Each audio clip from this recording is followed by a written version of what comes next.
করতেই হবে। কেউ তোমাকে তোমার জন্য স্পেস তৈরি করে দিবে না। এই পৃথিবীতে কেউ কাউকে জায়গা দেয় না, এই পৃথিবীতে এসে জায়গা করে নিতে হয়। চিৎকার দিয়ে বলো ঠিক কিনা? হুঙ্কার দিয়ে পৃথিবীবাসীকে জানিয়ে দিতে হয় আমি এসেছি।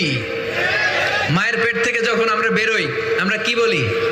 ওয়াও ওয়াও বলে নিজের অস্তিত্বের জানান দেই যে আমি এসেছি, এই পৃথিবীতে আমি জায়গা করে নিতে এসেছি। Life is not a bed of roses.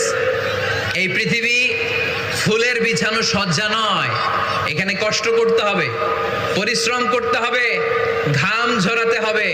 পরিশ্রমের ঘামে যে লোনা পানি থাকে, ওই লোনা পানিতে জন্ম নেয় সফলতার বীজ। এজন্য পরিশ্রম করতে হবে। সব নবীরা পরিশ্রমী ছিলেন, সব নবীরা কাজ করেছেন।